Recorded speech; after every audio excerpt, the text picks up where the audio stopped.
ਦਲੇਰੀ ਪੈਸਿਆਂ ਨਾਲ ਨਹੀਂ ਲੱਭਦੀ। ਅੱਛਾ। ਹਾਂ, ਨਾ ਹੀ ਦਲੇਰੀ ਕਿਸੇ ਕੋਲੋਂ ਉਧਾਰ ਲੱਭਦੀ ਏ। ਉਹ ਦਲੇਰੀ ਖੂਨ ਦੇ ਵਿੱਚ ਹੁੰਦੀ ਏ। ਅੱਛਾ। ਹਾਂ, ਸਿਆਣਿਆਂ ਆਖਿਆ ਹੈ ਨਾ ਕਿ ਬੱਲੇ ਦਾ ਬੱਲਾ ਨਹੀਂ ਤੇ ਮੱਥੇ ਤੇ ਫੁੱਲੀ ਜ਼ਰੂਰ ਹੁੰਦੀ ਏ। ਆਏ ਹਾਏ, ਐਵੇਂ ਹੋਵੇ ਸ਼ੇਰ ਪਿਓ ਦਾ ਪੁੱਤਰ, ਸ਼ਿਕਾਰ ਕਰੇ ਜਾਂ ਨਾ ਕਰੇ, ਹੁੰਦਾ ਤੇ ਸ਼ੇਰ ਹੀ ਏ ਨਾ। ਬਿਲਕੁਲ ਹੈ।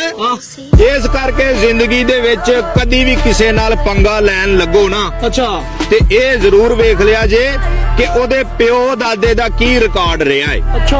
ਹਾਂ, ਜੇ ਉਹਦਾ ਪਿਓ ਦਾਦਾ ਦਲੇਰ ਹੋਵੇ ਤੇ ਬੱਬਰ ਸ਼ੇਰਾਂ ਵਾਲੀ ਜ਼ਿੰਦਗੀ ਉਹਨੇ ਗੁਜ਼ਾਰੀ ਹੋਵੇ ਨਾ, ਅੱਛਾ, ਤੇ ਅੱਗੋਂ ਉਹਦਾ ਪੁੱਤਰ ਵੀ ਸ਼ੇਰ ਹੀ ਆ। ਹਾਂਜੀ, ਉਹ ਭਾਵੇਂ ਸ਼ਿਕਾਰ ਕਰੇ ਜਾਂ ਨਾ ਕਰੇ, ਅੱਛਾ, ਭਾਵੇਂ ਉਹਦੇ ਕੋਲ ਪੈਸੇ ਹੋਣ ਜਾਂ ਨਾ ਹੋਣ, ਮਾੜਾ ਹੋਵੇ ਜਾਂ ਤਗੜਾ ਹੋਵੇ, ਪਰ ਉਹ ਪੁੱਤਰ ਸ਼ੇਰ ਪਿਓ ਦਾ ਏ। ਹਾਂਜੀ, ਤੇ ਅੱਗੋਂ ਉਹ ਆਪ ਵੀ ਸ਼ੇਰ ਏ। ਉਹਨੂੰ ਭੁੱਲ ਕੇ ਵੀ ਛੇੜਨਾ ਵਿਆਹ ਜੇ, ਸੁੱਤੇ ਪਏ ਨੂੰ ਜਗਾ ਨਾ ਵਿਆਹ ਜੇ, ਨਹੀਂ ਤੇ ਤਬਾਹ ਹੋ ਜਾਊਗਾ। ਹਾਂਜੀ, ਉਹਦੇ ਪੰਜੇ ਦੀ ਪਾਵਰ ਨਹੀਂ, ਫੜ ਕੇ ਤੁਹਾਨੂੰ ਤਬਾਹ ਕਰ ਦੂੰਗਾ। ਕਿਉਂਕਿ ਸ਼ੇਰ ਪਿਓ ਦਾ ਪੁੱਤਰ ਏ ਤੇ ਦਲੇਰ ਪਿਓ ਦਾ ਪੁੱਤਰ ਸ਼ੇਰ ਵੀ ਆ ਤੇ ਦਲੇਰ ਵੀ ਆ। ਹਾਂਜੀ, ਹਾਂ।